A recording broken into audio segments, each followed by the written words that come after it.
प्रमाणादर्थ संसिद्धिस्तदा भाषात् विपर्ययः इति वक्षेतयोर्लक्ष्म सिद्धमल्पनलघीयसः। आचार्य माणिक्य नंदी विरचित परीक्षामुख सूत्र में तीसरा परिच्छेद अपन देख रहे हैं, जिसमें कल अपन ने जिन सूत्रों को लिया था उसमें 28 सूत्र से लिया था कि व्याप्ति जब होती है तब धर्म ही साध्य होता है, यानी धुएं से अग्नि की व्याप्ति होती है। फिर इसके बाद में जहाँ पर संदेह उत्पन्न होता है तो वहाँ पर पक्ष आधार का भी वचन किया जाता है। वैसे मुख्य में दो ही अंग होते हैं, एक पक्ष और हेतु, इसी से काम चल जाता है। लेकिन जहाँ पर अन्य अंग होते हैं उनके लिए इस प्रकार से कि जो समझाने के लिए उनके लिए बतलाया जाता है, तो उसमें उदाहरण, उपनय और निगमन का भी वर्णन आता है। तो उपनय जो होते हैं वहाँ पर हेतु को जब दोहराया जाता है उसको उपनय कहते हैं, और जहाँ प्रतिज्ञा को दोहराया जाता है उसको निगमन कहते हैं। तो इसके माध्यम से वहाँ पर जो अच्छी तरह से ज्ञान इनका हो जाता है, इसलिए कहा था कि ये बाल व्युत्पत्तम, इनका केवल शास्त्र में ही उपयोग होता है, लेकिन बाद में इनका प्रयोग वाद, जहाँ पर वाद विवाद होते हैं वहाँ पर नहीं होता। अब 43वें सूत्र से प्रारंभ करते हैं। बाल व्युत्पत्ति के लिए उन तीनों को स्वीकार किया गया है, यानी तीन बात के जो अंग हैं। अतः शास्त्र में स्वीकृत उन उदाहरण अधिक 3 अवयवों का स्वरूप अब दिखलाते हैं। उसमें सबसे पहले जो दृष्टांत है उस उदाहरण के भेद बतला रहे हैं। दृष्टांतो द्वेधा अन्वय व्यतिरेक भेदात्।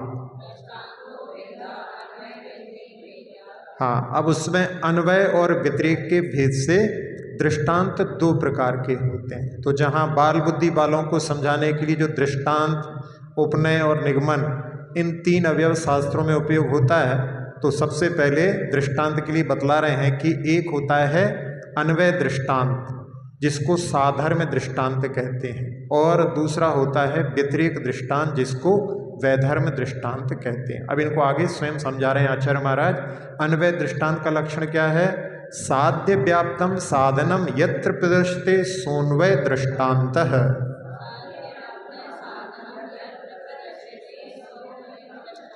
साध्य से व्याप्त साधन को यत्र प्रदर्शते, जहाँ पर दिखलाते हैं, वह अन्वय दृष्टांत। यानी साध्य क्या है? जिसको अपने को सिद्ध करना है। जैसे अग्नि को सिद्ध करना है तो अग्नि के साथ जहाँ पर साधन की व्याप्ति, यानी धुआं जहाँ पर है वहाँ पर अग्नि होगी, ये क्या हो गया? अन्वय दृष्टांत हो गया। तो जहाँ पर धुआं है वहाँ पर अग्नि है। उदाहरण में जैसे रसोई घर है, तो इस रसोई घर के दृष्टांत में साध्य अग्नि है और साधन धुआं है। पहले के समय में साधु जो है घरों में जो है चूल्हे जलते थे। आहार के लिए कब निकलते थे? जब देख लेते थे कि चूल्हे की जो धुआं निकलना बंद हो गया है, मतलब रसोई तैयार हो गई है, तो फिर आहार पे निकलते थे। यानी ऐसे जंगलों में रहते थे जहाँ बाहर रहते थे, तो वहाँ उनको नगर का समझ में आ जाता था कि अब जो है धुआं उठना बंद हो गया है, तो अब आहार की बेला, यानी आहार की तैयारी हो गई। आगम में लिखा है, मूलाचार में ऐसा वर्णन है। तो ये जो है यानी इसके माध्यम से, तो यहाँ पे कहने का मतलब है कि धुएं के माध्यम से अग्नि का ज्ञान। अब यहाँ साधन के सद्भाव में साध्य का सद्भाव दिखलाया है, इसलिए ये अन्वय दृष्टांत है। जैसे पहले ही अपन उदाहरण देखे थे, एक उदाहरण इसमें ये भी है कि जहाँ जहाँ कर्ण इंद्रिय होती है वहाँ वहाँ चक्षु इंद्रिय जरूर होती है। कर्ण इंद्रिय रहेगी तो चक्षु इंद्रिय रहेगी। इसी प्रकार से पहले जो उदाहरण आए थे उसमें जहाँ जहाँ दर्शन ज्ञान है वहाँ वहाँ आत्मा है, जहाँ जहाँ स्पर्श रस गंध वर्ण है वहाँ वहाँ अजीब है, पुद्गल है। इस प्रकार से ये जो है दृष्टांत अन्वय दृष्टांत कहलाते हैं। अब व्यतिरेक दृष्टांत का स्वरूप और लक्षण दिखलाते हैं। साध्या भावे साधना भावो यत्र कथ्यते स व्यतिरेक दृष्टांतः।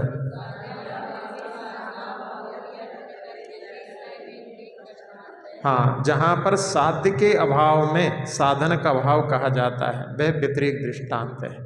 तो इसमें जहाँ जहाँ अग्नि नहीं होती वहाँ वहाँ धुआं भी नहीं होता। जैसे सरोवर में अग्नि नहीं होती तो वहाँ पर धुआं भी नहीं होता। तो इस प्रकार से साध्य के अभाव में साधन का अभाव दिखलाना ये व्यतिरेक कहलाता है। इसी को वैधर्म भी कहा जाता है। वैधर्म यानी जो है विधर्मता से, धर्म से युक्त नहीं है। तो इसके लिए जहाँ जहाँ नमक नहीं है वहाँ वहाँ खारापन नहीं है, जहाँ जहाँ आत्मा नहीं है वहाँ पर दर्शन ज्ञान नहीं है, और जहाँ जहाँ पुद्गल नहीं है वहाँ वहाँ जो है स्पर्श रसगंध वर्ण भी नहीं होते। तो व्यतिरिक्त दृष्टांत की ये विशेषता हो गई कि इसमें साध्य भी नहीं के साथ प्रयुक्त होता है और साधन भी नहीं के साथ प्रयुक्त होता है। तो इसमें साध्य के अभाव में साधन का अभाव दिखलाना। अब इसके लिए जो है यहाँ पर जो है जैसे जहाँ अग्नि नहीं है वहाँ धुआं नहीं है, जैसे कि पर्वत, तो पर्वत जो है व्यतिरिक्त दृष्टांत के रूप में हो गया, यानी जिस पर्वत पर अग्नि नहीं है वहाँ पर धुआं नहीं है। जिस पर्वत पर यदि धुआं आ रहा है तो वहाँ पर अग्नि होगी, लेकिन जहाँ धुआं नहीं है वहाँ पर, जहाँ पर अग्नि नहीं है, क्योंकि धुआं तो निर्धूम अग्नि में भी जो है, धुआं जो है केवल निर्धूम अग्नि में ही नहीं होता, जो धूम सहित अग्नि होती है उसी में होता है। अब जो उपनय और निगमन है उनकी परिभाषा दे रहे हैं। तो हेतु रूप संहारा उपनय है, हाँ, जहाँ पर हेतु को दोहराते हैं वो उपनय कहलाता है। तो उसमें इस पर्वत में अग्नि है क्योंकि धूम है, फिर कोई एक दृष्टांत देकर कहा जाता है उसी तरह इसमें धूम है, अथवा उसी तरह यह भी धूम वाला है। तो धूम जो है वो हेतु है, यानी साधन है, साधन है जिसके माध्यम से अपन साध्य को पकड़ रहे हैं। तो साधन को जब फिर से दोहराया जाता है, हेतु को फिर से जब दोहराया जाता है तो वो उपनय कहलाता है। तो उसी तरह ये धूम वाला है, यहाँ पहले धूम है कहा था, फिर इसको दोबारा कह दिया, इसलिए जहाँ पर पक्ष में साधन को दोहराया जाता है उसको उपनय कहते हैं। अब निगमन का स्वरूप बतलाते हैं। प्रतिज्ञायास्तु निगमनम, हाँ, तो यानी अब दूसरी ओर प्रतिज्ञा का दोहराना निगमन कहलाता है। निगमन यानी प्रतिज्ञा को फिर से रिपीट कर देते हैं। तो यहाँ पर जैसे पक्ष जो होता है वही प्रतिज्ञा कहलाती है।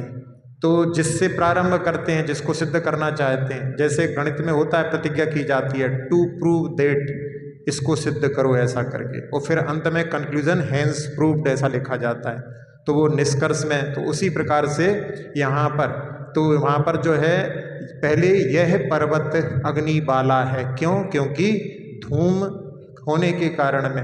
अब यहाँ पर आखिरी में फिर इसलिए यह पर्वत भी अग्नि वाला है, ऐसा फिर जब इसको फिर से लिखेंगे तो प्रतिज्ञा का दोहराना जो होता है वो निगमनम कहलाता है। यहाँ तक प्रतिज्ञा, हेतु, दृष्टांत, उपनय और निगमन, इन पांचों अनुमानों के अंगों का वर्णन पूरा हो गया। अब आगे जो है अनुमान, जो 2, 3 और 5 अवयव रूप जो अनुमान है वह 2 प्रकार का ही है, यह बतलाते हुए, यानी अन्य लोग जो है उसमें 2, 3 और 5 अवयव भी मानते हैं, लेकिन वह 2 प्रकार का ही है, उसको दिखलाते हुए उत्तर सूत्र कहते हैं। तदनुमानम द्वेधा, वह अनुमान 2 प्रकार का होता है। अब उनमें स्वयं आचार्य महाराज कह रहे हैं स्वार्थ परार्थ भेदात, स्वार्थ और परार्थ के भेद से अनुमान 2 प्रकार का है। तो जहाँ पर स्व और पर के विवाद का निराकरण करना ही दोनों प्रकार के अनुमान का फल है, जहाँ स्व विषयक विवाद का निराकरण करना स्वार्थानुमान है, और पर विषयक जब विवाद का निराकरण करते हैं तो परार्थानुमान का फल है। अब इसमें स्वार्थानुमान का स्वरूप बतला रहे हैं, स्वार्थ मुक्त लक्षणम। हाँ, अब स्वार्थ अनुमान का उक्त लक्षणम, जिसका पहले कह चुके हैं, तो कहाँ कहा था? जहाँ तीसरे अध्याय के शुरू में 10वें सूत्र में वहाँ पर कहा था साधनात् साध विज्ञान मनुमानम, साधन से साध्य का जो विशेष ज्ञान किया जाता है वो अनुमान कहलाता है। तो इसका जो है 10वें सूत्र में पहले लक्षण कहा वो स्वार्थ अनुमान है। तो स्वार्थ अनुमान क्या होता है? दूसरे के उपदेश के बिना स्वतः हो जाता है। जैसे पहले कभी किसी ने रसोई घर में अग्नि देखी और धुआं भी देखा, बाद में किसी जगह घूमने गए, वहाँ पर पर्वत पर धुआं देख करके पूर्व में देखा था कि जहाँ धुआं है वहाँ पर अग्नि होगी, ऐसे जो संबंध को जान लिया था, इसलिए ये पर्वत भी अग्नि से युक्त है। ये स्वार्थ अनुमान यानी अपने आप ही उसको पता पड़ गया। अब जो दूसरा अनुमान है उसके लिए कह रहे हैं परार्थम तु तदर्थ परामर्शी वचनात् जातम। हाँ, परार्थ जो है तू शब्द से परंतु यानी इससे विपरीत, जो परार्थ अनुमान है वो उस स्वार्थानुमान के विषयभूत पदार्थ का निर्णय निश्चय करने वाले वचनों से जातम यानी उत्पन्न होता है। तो इसके लिए कि जैसे किसी व्यक्ति ने जहाँ पर पहले जिसने अभी नया नया है कुछ जानता नहीं है, तो उसको उनके गुरु ने उपदेश दिया कि ये जो है धुआं जो है होता है वहाँ पर अग्नि का ज्ञान कराने वाला होता है। तो ये जो है उसने उनसे शब्दों के माध्यम से सुन करके सीख लिया। अब उसके माध्यम से फिर वो कहीं जाता है, उसका प्रयोग करता है, तो वो जहाँ पर उसने उनके वचनों के माध्यम से ग्रहण किया है, इसलिए वो जो है उसके लिए वहाँ पर परार्थानुमान है। अपने आंखों से स्वयं देख करके निर्णय लिया वो तो जो है स्वार्थानुमान है, लेकिन दूसरों के वचनों के माध्यम से जो उत्पन्न हुआ इसलिए वो परार्थानुमान है। तो बस इसमें स्वार्थ अनुमान किसी के वचनों से नहीं होता और परार्थ अनुमान किसी के वचन उपदेश के माध्यम से होता है। अब परार्थानुमान के प्रतिपादक जो वचनों की उपचार से भी परार्थुमान संज्ञा है ये बतला रहे हैं। तद वचनमपि तद हेतुत्वात्, हाँ, उस परार्थानुमान का जो हेतु कारण होने से उस परार्थानुमान के प्रतिपादक वचन को भी परार्थानुमान कहते हैं। तो यहाँ पर वचन को जो है परार्थानुमान का कारण बतलाया, और अनुमान ज्ञान में वचन कारण होते हैं, इसलिए कारण में कार्य का उपचार करके यहाँ पर वचनों को ही परार्थ अनुमान कह दिया। उस वचन से कार्य घटित हो रहा है, इसलिए कारण को ही वहाँ पर कार्य का उपचार करके कह दिया। अब ये जो है सूत्र अनुमान संबंधी प्रकरण को पूर्ण कर दिया। अब इसके बाद में वह अनुमान दो प्रकार का है इत्यादि यहाँ पर वर्णन किया। अब इसके बाद में हेतु भी जो हैं दो प्रकार के होते हैं। इस बात को अब आचार्य माणिक नंदी सूत्र के द्वारा दिखला रहे हैं। सहेतुर्द्वेधोपलब्धि अनुपलब्धि भेदात्, हाँ, उपलब्धि और अनुपलब्धि के भेद से हेतु क्या होता है? अविनाभाव लक्षण वाला है, जिसके होने पर जो होता है, जिसके नहीं होने पर नहीं होता, वो अविनाभाव संबंध होता है। तो वो जो है दो प्रकार का होता है। तो उसमें उपलब्धि का नाम जो है विद्यमानता है और अनुपलब्धि का मान यानी जो उपलब्ध नहीं है, विद्यमानता है। तो इसी को जो है लोग प्रतिषेध अर्थात अभाव का ही साधक मानते हैं। अब इसमें उपलब्धिर विधि प्रतिषेधियो रनुपलब्धिश्च, हाँ, उपलब्धि भी जो है दो प्रकार की है, एक विधि रूप में और एक प्रतिषेध रूप में। इसी प्रकार से अनुपलब्धि भी वो है, वो दो प्रकार की है।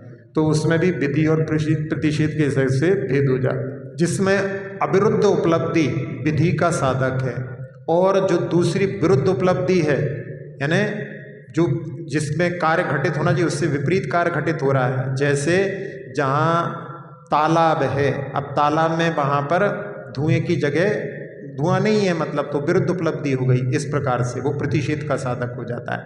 इसी प्रकार से जो अनुपलब्धि है तो उसमें अविरुद्ध अनुपलब्धि ये विधि का साधक है, यानी जो विरुद्ध चीज की उपलब्धि नहीं हुई तो वो विधि का साधक हो जाती है।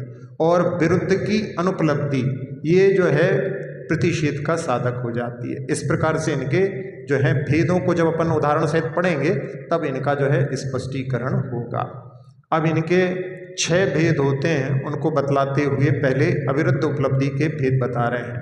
अविरुद्धोपलब्धिर विधौ षोढ़ा व्याप्य कार्य कारण पूर्वोत्तर सहचर भेदात्,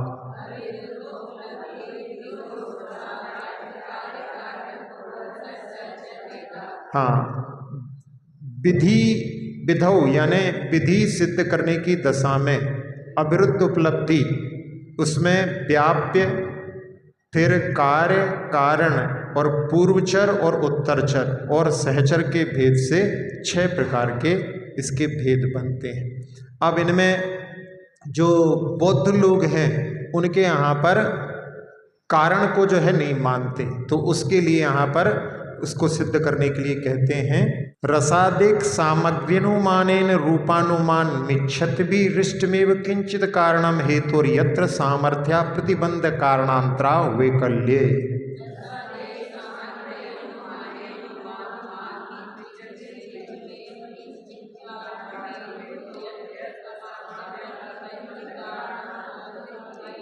हाँ, अब इनके यहाँ क्या कह रहे हैं कि यत्र यानी जिसमें सामर्थ्य प्रतिबंध कारणांतरा वैकल्य, यानी सामर्थ्य की रुकावट नहीं है, यानी जो शक्ति होती है उसमें कोई रोकने वाला नहीं है और अन्य कारणों की कोई कमी नहीं है।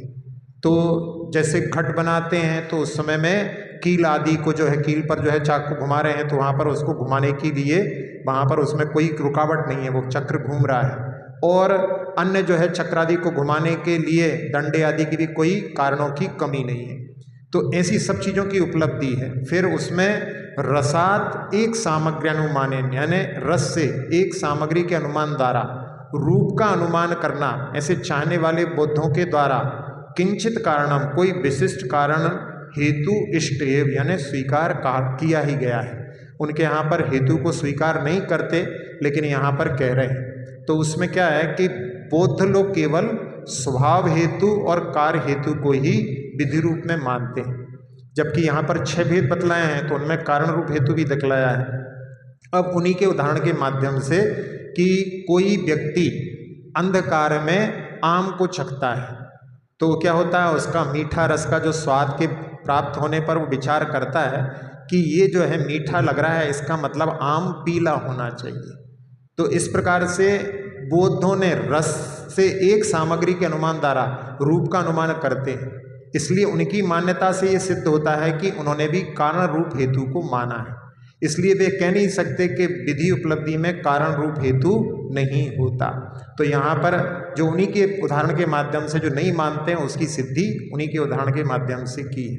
अब यहाँ पर जो है उस हेतु की 2 विशिष्टताएं बतलाई हैं। उस हेतु की शक्ति का कोई प्रतिबंध यानी रुकावट ना हो और अन्य सहायक कारणों की कमी ना हो, जिसके बारे में पहले बता ही दिया कि घड़ा बनाते समय जो चाक की कील है उसको कोई रोके नहीं, यानी उसकी शक्ति को कोई प्रतिबंधित नहीं करे, और साथ साथ में और जो अन्य साधन होते हैं उनमें कोई कमी ना हो, जो जो चीज़ें लगती हैं वो सब हों, तो फिर कार्य घटित होता है। तो जिस कारण में ये दोनों बातें ना हो वह कारण अवश्य ही, यानी ये चीज़ें रोकने वाली ना हो, यानी सब उपलब्धि हो, तो वह कारण अवश्य कार्य को उत्पन्न करता है। तो कारण हेतु भी उनके यहाँ पर स्वीकार किया गया है। अब वो लोग जो है पूर्वचर और उत्तरचर जो हेतु हैं उनको जो है स्वभाव हेतु में ही मानते हैं, तो उनसे कहते हैं कि नहीं, ये जो है हेतु भिन्न है और इनका जो है स्वभाव हेतु कार्य और कारण हेतुओं में अंतर्भाव भी नहीं होता। इनको बतलाने के लिए अगला सूत्र आ रहा है, न च पूर्वोत्तर चारिणोस्तादात्म्यम तदुत्पत्तिर्वा काल व्यवधाने तदनुपलब्धे।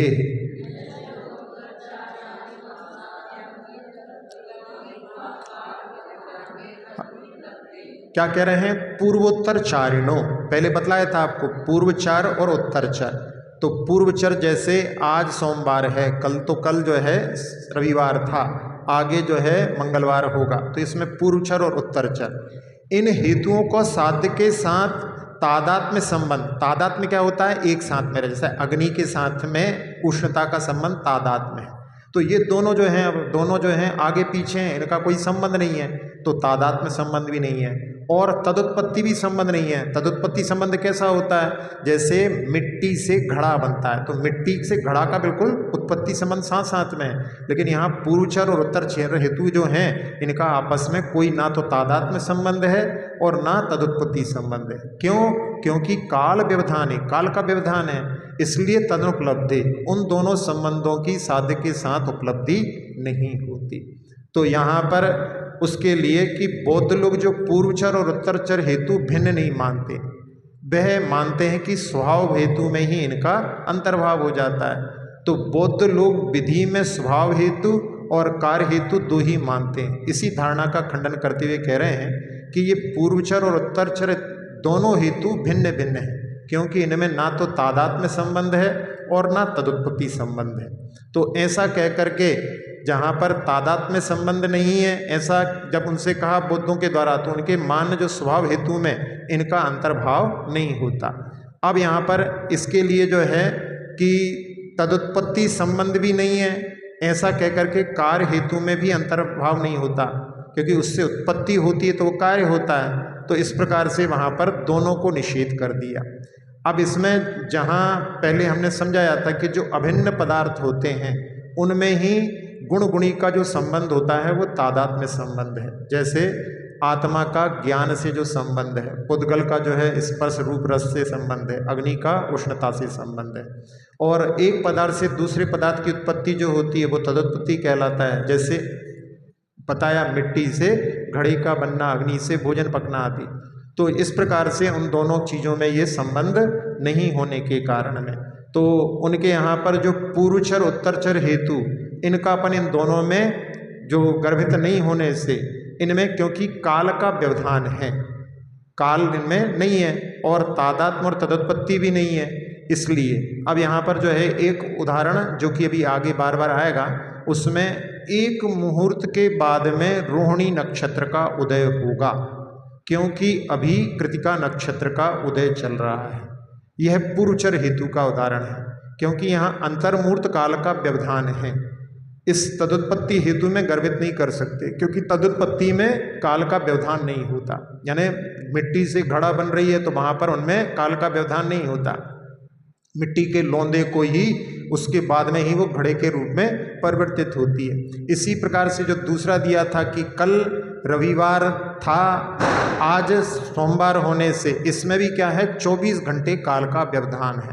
इस प्रकार से ये दोनों जो है हेतु इनमें वहाँ पर गर्भित नहीं हो सकते। तो पूर्वचर उत्तरचर हेतु भिन्न स्वरूप वाले हैं, इनको किसी अन्य हेतुओं में अंतर्भाव नहीं कर सकते।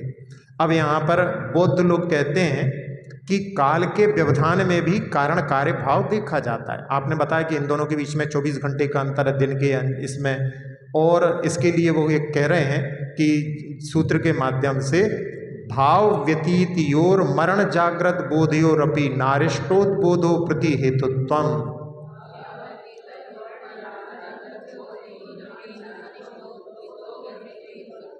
हाँ, इसमें जो है भावी मरण और अतीत जागृत बोध के भी अरिष्ट और उद्बोध के प्रति हेतु बना नहीं है।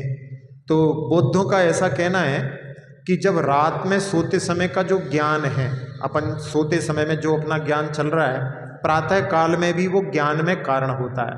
सोते समय में जो ज्ञान चल रहा है वो सुबह उठने पर वही ज्ञान कारण होता है। और आगामी काल में होने वाला मरण इस समय में होने वाले जो अरिष्ट अपशकुन हैं उनके कारण होता है। तो इससे सिद्ध है कि काल के व्यवधान में भी कारण कार्य भाव होता है। समझ में आया जो प्रश्न रखा है उन्होंने? तो इसमें जो है सूत्र को समझने के लिए यहाँ पर भावी और अतीत दो चीजें हैं, फिर इसके बाद में मरण और जागृत बोधियो और ना अरिष्ट उद्बोधो, ऐसा है उसमें। तो भावी मरण ना अरिष्ट, इसका संबंध एक का बनेगा।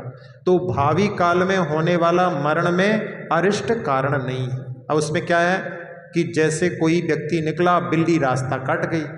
अब वो बिल्ली रास्ता काट जाने के बाद में कोई किसी का, जैसे बहुत सारे लोग निकले, अब एक आध किसी का मरण हो गया तो उसमें मान लो कि नहीं अब तो बिल्ली रास्ता काटेगी तो मरण होगा ही सबका, तो ऐसा तो होता नहीं है। तो यहाँ पर ये नियामक नहीं है, तो इसलिए अपशकुन का है। यानी ऐसा समझना कि ये हम इसके लिए बता रहे हैं कि उससे मरण होता है, वो तो किसी का यदि हो जाता है और उससे उसके साथ में उसको जोड़ लेते हैं तो वो जो है वहाँ पर कारण विपर्यास के अंतर्गत आता है।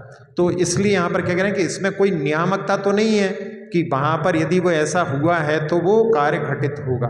तो इसलिए यहाँ पर कह रहे हैं अपशकुन और मरण के बीच में काल का व्यवधान भी है जो कार्य कारण संबंध में बाधक है, यानी वहाँ पर उससे सीधा सीधा कार्य घटित हो रहा है, ये कोई निश्चित नहीं है। इसी प्रकार से कोई व्यक्ति अतीत में यानी पिछली रात में सोते समय में जो ज्ञान उसके चल रहा था वही ज्ञान प्रातः काल में जागृत होने पर सुबह में ज्ञान का कारण है, तो यहाँ भी रात्रि और सुबह के बीच काल व्यवधान होने से कार्य कारण भाव नहीं बनता है। तो काल व्यवधान भी कारण कार्य संबंध बनाता है। ऐसी बुद्धों की जो मान्यता है उन्होंने दी है कि अपशकुन से मृत्यु जरूर होगी, या जो सोते समय में जो ज्ञान है वही सुबह भी रहेगा, वो जो है उसमें कार्य कारण घटित नहीं होता है, क्योंकि उसमें देखा जाता है ऐसा कोई कार्य कारण संबंध उसमें घटित नहीं हो रहा है।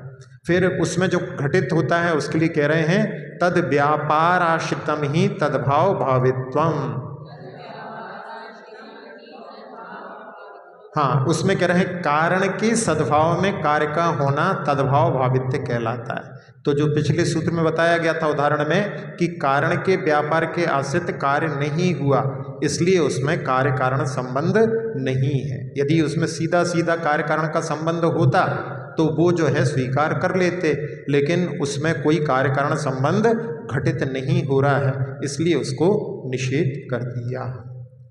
अब एक और सूत्र के माध्यम से कि जहाँ पर सहचर हेतु का भी स्वभाव हेतु कार्य और कारण हेतुओं में अंतर्भाव नहीं होता, इसको बतलाते हैं। कारणोरपि परस्परिहारेणावस्थानात् सहोत्पादाच्च।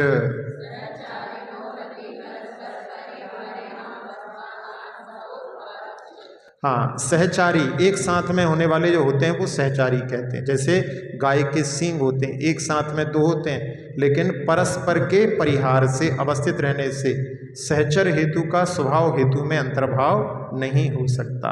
और सहुत्पादात एक साथ में उत्पन्न होने से कार्य हेतु और कारण हेतु में भी अंतर्भाव नहीं कर सकते। तो इसके माध्यम से जहाँ पर परस्पर परिहार से तात्पर्य परस्पर से भिन्नता से है, और सहचर हेतु भी पूर्वचर उत्तरचर की तरह भिन्न हेतु है। तो जो सहचर हेतु का अंतर्भाव भी स्वभाव हेतु में नहीं हो सकता, क्योंकि सहचारी हेतु परस्पर में परिहार से रहते हैं, एक साथ में जो है उत्पन्न हुए हैं लेकिन फिर भी जो है अलग अलग हैं। और कार्यकरण हेतु में भी अंतर्भाव नहीं होता, क्योंकि वे एक साथ उत्पन्न होते हैं। तो एक साथ उत्पन्न होने में एक दूसरे का कारण कैसे हो सकते हैं? एक सींग जो है दूसरे सींग के लिए कारण कैसे हो सकता है? तो इस प्रकार से यहाँ पर दो विशेषताएं बतलाई हैं कि परस्पर में भिन्नता के साथ रहना या भिन्न स्थान में रहना, और साथ साथ में उत्पन्न होना। तो उसके माध्यम से जैसे गाय के दोनों सींग हैं या किसी पदार्थ में रूप रस आदि हैं, तो वो एक साथ उसमें रूप रस आदि सब एक साथ में है। तो रूप रस के लिए, रस रूप के लिए कारण नहीं होता, एक साथ में उत्पन्न होने के कारण में कार्य कारण व्यवस्था नहीं बनती। तो ऐसे जैसे दो बच्चे उत्पन्न हुए, अब दो बच्चे जो हैं उसमें एक दूसरे के लिए थोड़ी कारण है, वो तो अपने अपने कारण से आए हैं। तो इस प्रकार से तो ये जो है इसमें इनको भी अपन उसमें ग्रहण नहीं कर सकते। तो सहचर का भी जो है स्वभाव हेतु कार्यकरण हेतु में अंतर्भाव नहीं होता, वो अलग ही जो है हेतु है, इसलिए उसको अलग रूप से ही अध्ययन करेंगे। अक्षर पद मात्रा से दूषित वचन अगर ममहीन रहे, और प्रमाद कषाय के वश में सम्यक अर्थ विलीन किए, जिन वाणी माता मेरी उन सब त्रुटियों को क्षमा करें।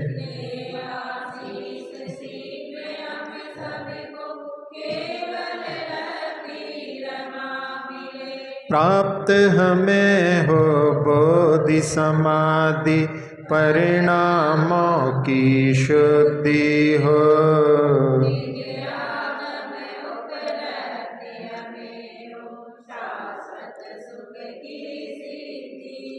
चिंतित वस्तु दात्री माता चिंतामणि उपमा भाति,